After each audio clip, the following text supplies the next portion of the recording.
हम लोग अक्सर ही इस चैनल पर ज़ॉम्बी एपोकलिप्स होने की बात करते रहते हैं। हम सब काफी अच्छे से जानते हैं कि ज़ॉम्बी एपोकलिप्स होगा।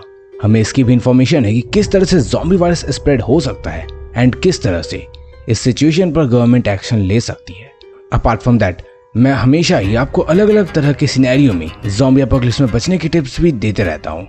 वहीं डिफरेंट सिनेरियो को भी एक्सप्लोर करके बताता हूँ कि हम कैसे सर्वाइव कर सकते हैं और कौन से लोकेशंस इस कैटास्ट्रोफिक सिनेरियो में हमारे लिए काम आएंगे। पर फिर भी ये सवाल आपके मन में जरूर आता होगा कि मंदबुद्धि, हमें तो तूने बहुत सारे टिप्स दे दिए हैं, पर जब ज़ॉम्बी एपोकलिप्स होगा तो आखिर तुम क्या करोगे?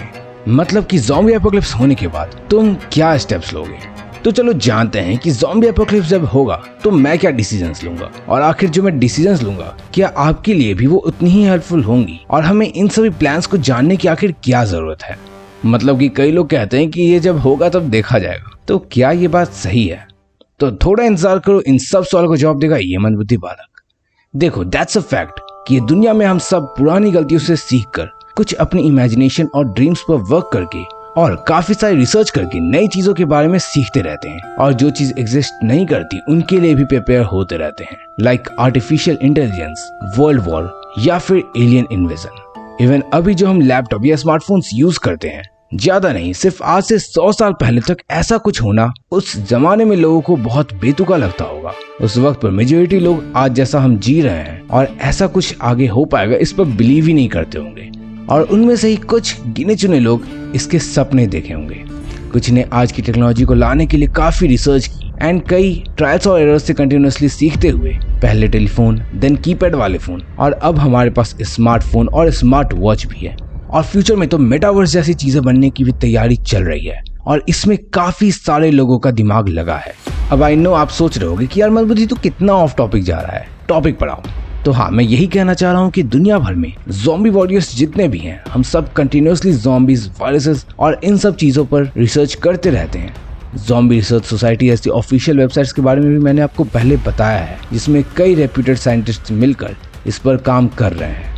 हर डिफरेंट कम्युनिटी ने ज़ॉम्बी से बचने के अलग अलग डॉक्यूमेंट्स और रिसर्च पेपर्स बनाए हैं। हाँ, मैं CDC, USA मिलिट्री सब की बात कर रहा हूँ। और इतना कुछ रिसर्च पेपर्स वगैरह होने के बावजूद हम ये नहीं कह सकते हैं कि ज़ॉम्बी एपोकलिप्स होने पर कौन सा प्लान वर्क करने वाला है, क्योंकि अभी तक हमने ज़ॉम्बी होर्ड्स को फेस नहीं किया है।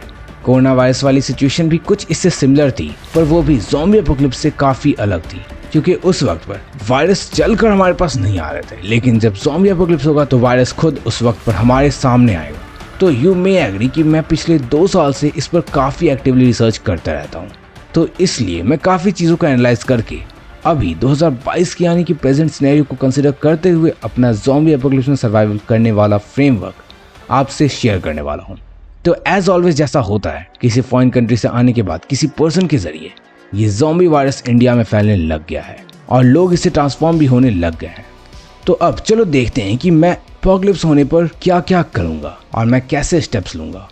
डे 1, अभी ज़ॉम्बी वायरस स्प्रेड होना शुरू हुआ ही है और न्यूज़ चैनल, ट्विटर, इंस्टाग्राम, हर जगह इसकी ही बातें चल रही है। मंदबुद्धि बालक यूट्यूब चैनल पर भी 10 मिलियन सब्सक्राइबर्स कंप्लीट हो गए हैं, क्योंकि अब सब लोग हमारी थियरीज पर ट्रस्ट करने लग गए हैं, क्योंकि ज़ॉम्बीज फाइनली अब आ चुके हैं।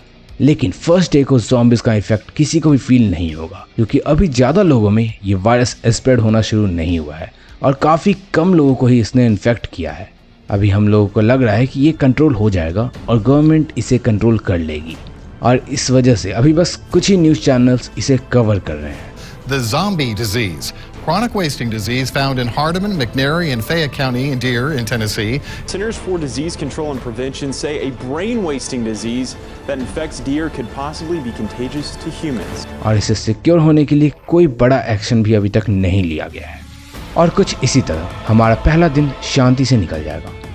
फर्स्ट वीक, दूसरे तीसरे दिन से ज़ॉम्बीज का फैलना तेजी पकड़ लेगा। तो चलो, अब जब ज़ॉम्बी एपोकलिप्स हो रहा है तो सपोज मैं घर में ही हूँ, तो ऐसे में अब डजंट मैटर बाहर क्या हो रहा है, मैं अपने घर से बाहर नहीं निकलूंगा। इनफैक्ट मैं रूम से भी बाहर नहीं जाऊंगा, और ना ही मैं ये जानने की कोशिश करूंगा कि कौन ज़ॉम्बी बन रहा है। हाँ, मैं अपने रूम में रहूंगा और जितनी बाल्टी और वाटर बॉटल्स होंगे उन सब में पानी भर लूंगा, क्योंकि कुछ वक्त बाद सभी के ज़ॉम्बी बन जाने से वाटर सप्लाई भी बंद हो जाएगा।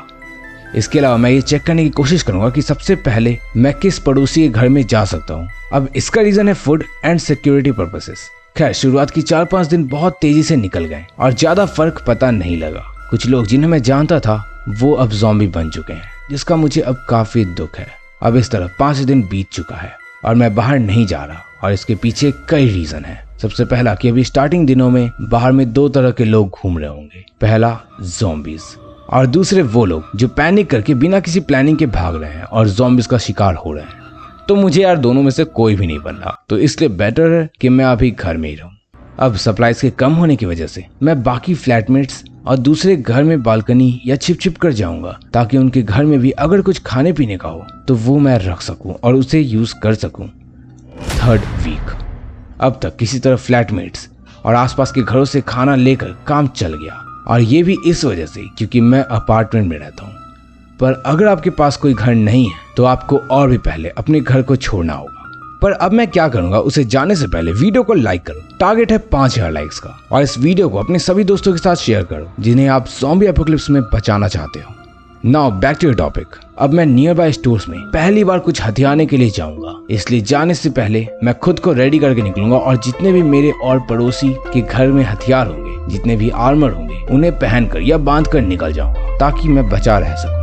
वैसे मेरे घर में क्रॉसबो रखा हुआ है तो मैं उसका और चाकू का इस्तेमाल करूंगा ताकि मैं खुद की सेफ्टी इंश्योर कर सकूं। अब सबसे पहले मैं किसी भी खाने पीने वाली जगह में जाऊंगा ताकि वहां से बिस्किट्स, चिप्स, लेज, इन सब जैसी रेडी टू ईट आइटम्स मैं रख सकूं। हो सकता है रास्ते में ज़ॉम्बीज मिले तो यहाँ मैं जितना जल्दी हो सके उनसे फाइट करना अवॉइड करूंगा और बाइक से निकल चलूंगा। खैर इसके बाद हार्डवेयर स्टोर बहुत काम की जगह है क्योंकि हम वहाँ और भी सारे इंपॉर्टेंट चीजें और सामान रख सकते हैं। अब without wasting any more time मैं दिल्ली से बाहर जाऊंगा क्योंकि दिल्ली में क्राउड बहुत होने से ना proper health care facility work कर रही होगी और ना ही कोई और सुविधा हमारे लिए काम आएगी। इसलिए मैं किसी और सिटी में जाना प्रेफर करूंगा जो छोटी हो लेकिन काम की हो, जहां वॉकर्स या रनर्स कम हो और हम नेचुरल सिनेरियो में भी जी सके। और ऐसे में उत्तराखंड या हिमाचल प्रदेश जाना इज द बेस्ट ऑप्शन क्योंकि यहाँ ऑलरेडी पॉपुलेशन काफी कम है और साथ ही ये दिल्ली से काफी नजदीक है और यहाँ साथ ही फ्लोइंग रिवर्स का पानी भी है जो कि कभी भी हेल्थ के लिए खराब नहीं होगा। अपार्ट फ्रॉम दैट ये जगह ठंडी है तो ऑब्वियसली यहाँ ज़ॉम्बीज कम होंगे और रनर्स चूंकि ज्यादा स्टेबल नहीं होते हैं और ये पहाड़ी इलाका है तो हम इजिली यहाँ उन्हें खाई में भी ढकेल सकते हैं। अब देखो अल्टीमेटली मेरा प्लान उत्तराखंड या हिमाचल प्रदेश के किसी ऐसे सिटी में जाना है जहाँ ठंड हो, लोग हो, नदी और फॉरेस्ट भी आसपास में ही हो और बेसिक हेल्थ केयर फैसिलिटी भी मौजूद हो। अब अगर ऐसी कोई जगह आपको पता है तो कमेंट करो। अब मैं उसी जगह के आसपास के लोकेशंस को इंस्टाग्राम और टेलीग्राम पर अपडेट कर दिया हूँ ताकि वहां से जो भी नजदीक हो वो ज़ॉम्बी एपोकलिप्स होने पर वहां आ पाए। अब ऐसे जगह पर हमारे खाने पीने का इंतजाम भी हो चुका है। रेडी टू ईट फूड हमने स्टोर से रख लिया है और अगर फिर भी इनकी कमी आती है तो हम जंगल से फल सब्जी वगैरह तोड़ कर भी खा सकते हैं। 1 महीने बाद मोस्ट प्रोबेबली कुछ ज़ॉम्बी वॉरियर्स अभी जिंदा हैं और मैं सही टाइम को देखते हुए सोशल मीडिया पर अपनी लोकेशंस भी अपडेट कर चुका हूँ, तो बाकी ज़ॉम्बी वॉरियर्स भी जल्द ही मुझे मिल जाएंगे। अगर आप इंस्टाग्राम पर कनेक्टेड नहीं हो तो क्या कर रहे हो, लिंक डिस्क्रिप्शन में है, जाकर ज्वाइन कर लो एंड हम कलेक्टिवली आगे गवर्नमेंट को ढूंढने से लेकर अपनी टीम को ग्रो करने तक सब कुछ सही से कर सकते हैं। साथ ही यूनिटी इज स्ट्रेंथ, तो ऐसा एक साथ रहना हमें जरूर हेल्प करेगा। देखो फॉर श्योर इस फ्रेमवर्क से मैं कितने लंबे वक्त तक सरवाइव कर पाऊंगा ये मुझे नहीं पता और ये फ्रेमवर्क कब तक काम करेगा we don't know for sure, पर इससे हमें स्ट्रेंथ जरूर मिलेगी और हम अपने सर्वाइवल के चांसेस जरूर इंक्रीज कर सकते हैं। So be ready because zombie apocalypse आने वाले 2 से 3 सालों के अंदर ही होगा and that's what I will do after zombie apocalypse. खैर अगर आपको उस इंटरनेशनल और सीक्रेट ज़ॉम्बी रिसर्च सोसाइटी के बारे में जानना है जिसके साथ कई रेप्यूटेड साइंटिस्ट मिलकर काम कर रहे हैं और ज़ॉम्बीज पर रिसर्च करते रहते हैं तो लेफ्ट साइड पर क्लिक करके देख लेना।